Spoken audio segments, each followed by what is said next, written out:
Kasus yang kita angkat adalah ketika mayoritas partai politik bergabung dalam koalisasi pemerintahan. Di Indonesia, fenomena ini sering disebut sebagai koalisasi gemuk.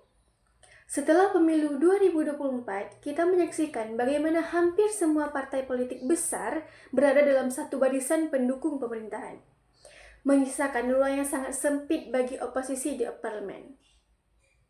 Lantas, dengan kondisi ini, siapakah yang akan menjalankan fungsi pengawasan? Nah, di sini letak masalah utamanya. Checks and balance, atau sistem saling mengawasi dan mengimbangi menjadi terancam mati.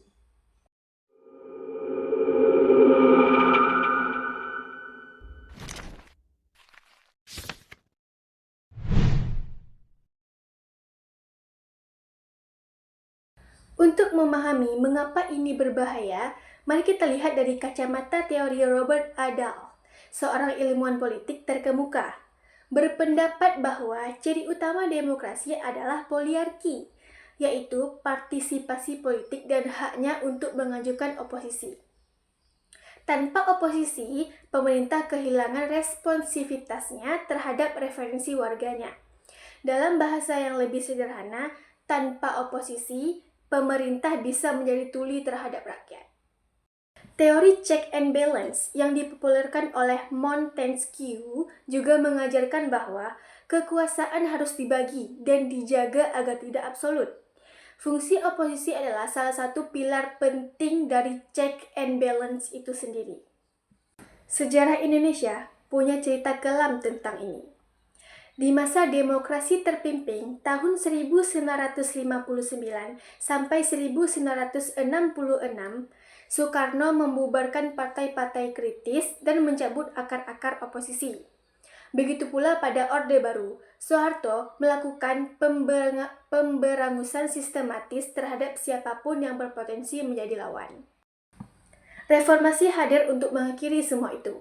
Kita mengamandemenkan Undang-Undang Dasar 1945 untuk menciptakan sistem yang lebih demokratis dan menjamin kebebasan. Namun, ironisnya, praktik koalisasi gemuk dan presidensialisme koalisasi kini justru menciptakan situasi yang mirip. Parlemen kembali kehilangan fungsi kritisnya dan cenderung menjadi tukang stempel kebijakan presiden. Markus Metzner bahkan menyebutkan Presiden Indonesia sebagai pembentuk koalisi super yang mengendalikan seluruh dinamika legislasi.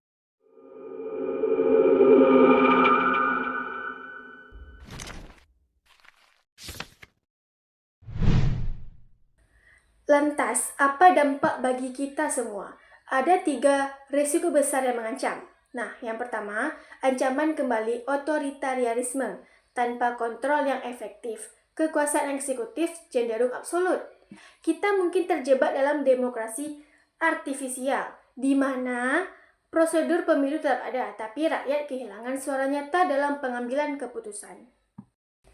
Nah, kedua, kebijakan publik yang tidak terkoreksi. Oposisi berfungsi untuk menawarkan alternatif dan mengkritisi kebijakan yang salah. Tanpa itu, kesalahan kebijakan seperti yang berpotensi merugikan rakyat akan terus berjalan tanpa ada yang mengingatkan. Parlemen hanya menjadi alat legitimasi, bukan ruang kontrol. Ketiga, meningkatnya korupsi dan kolusi. Oposisi yang lemah tidak bisa mengawasi anggaran dan proyek-proyek pemerintah. Risiko penyelewengan dan korupsi menjadi sangat tinggi karena tidak ada mata yang mengawasi. Sebagai catatan, ada yang membenarkan hilangnya oposisi dengan argumen efisiensi pembangunan. Ini dikenal sebagai tesis Ley yang menyatakan bahwa negara berkembang lebih baik dipimpin secara otoriter untuk mengajar pertumbuhan ekonomi. Namun, para peneliti dan ekonom seperti Amartya Sen membantah hal ini. Demokrasi justru menjamin stabilitas jangka panjang dan pembangunan yang lebih berkelanjutan serta adil. Data statistik global juga menunjukkan bahwa kediktatoran tidak otomatis menghasilkan pertumbuhan positif.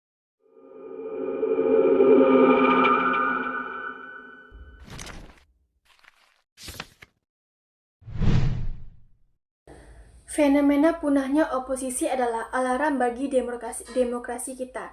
Ini bukan hanya soal partai di parlemen, tetapi soal hilangnya mekanisme kontrol yang menjadi nyawa demokrasi itu sendiri. Sebuah jejak pendapat Kompas pada Agustus 2025 bahkan menunjukkan bahwa 58,4% responders setuju jika ada partai penyeimbang di luar pemerintah.